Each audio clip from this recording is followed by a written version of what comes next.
1981 में यूएस में एक प्रोफेसर हुआ करते थे जो कि बच्चों को पॉटरी सिखाते थे, यानी कि मिट्टी के बर्तन बनाना, मिट्टी के मटके बनाना वगैरह वगैरह। एक बार उन्होंने अपनी क्लास में एक एक्सपेरिमेंट किया जिसके लिए उन्होंने सभी स्टूडेंट्स को दो ग्रुप्स में बांट दिया, ग्रुप ए और ग्रुप बी।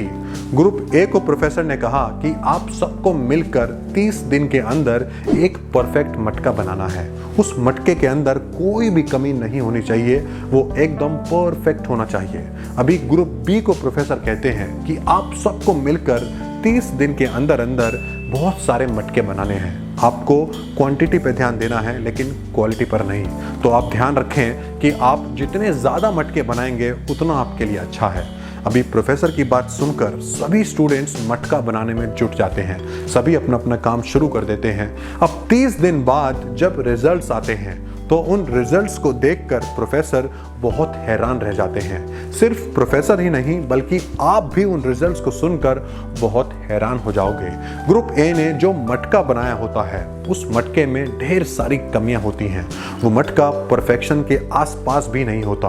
30 दिन के बाद भी उन सब ने मिलकर एक मटके को अच्छे से नहीं बनाया होता।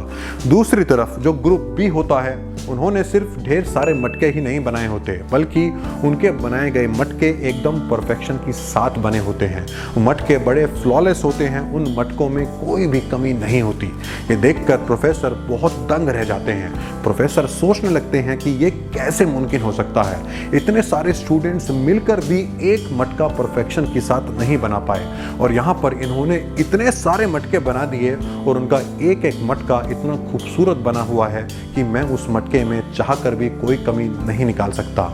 अभी ज़रा ध्यान से सुनिएगा क्योंकि ये स्टोरी बड़ी इंटरेस्टिंग भी है और इससे हम सभी अपने आप को रिलेट कर पाएंगे। अब मैं आपको बताता हूँ कि ये सब हुआ कैसे।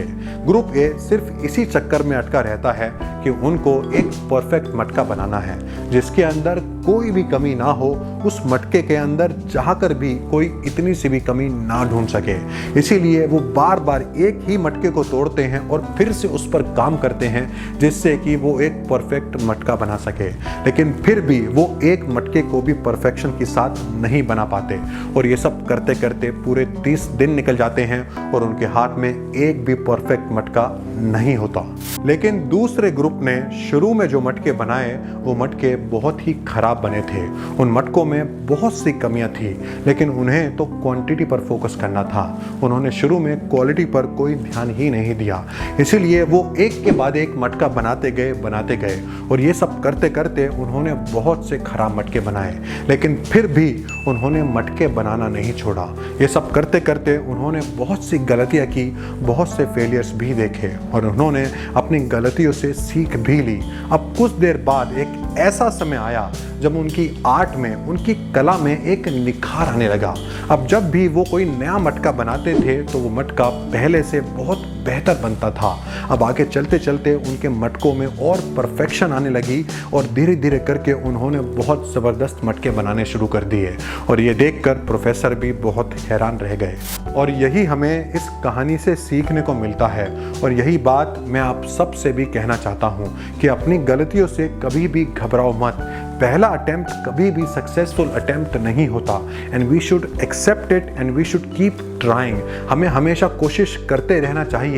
गलतियां होती रहेंगी, हमें कभी भी अपनी गलतियों से भागना नहीं चाहिए। इनफैक्ट उनसे सीखना चाहिए, अपने फेलियर से सीखना चाहिए और फिर से कोशिश करते रहना चाहिए। वो कहते हैं ना that practice makes a man perfect. So keep trying and never give up. Failures को आने दो, वो सिर्फ आपको डराने के लिए आते हैं, आपको रोकने के लिए नहीं। लेकिन आप उनसे जितना ज़्यादा डरोगे वो आपको उतना ही ज़्यादा डराएंगे। तो फेलियर्स का सामना करो, वो खुद ब खुद आपसे डरकर दूर भाग जाएंगे।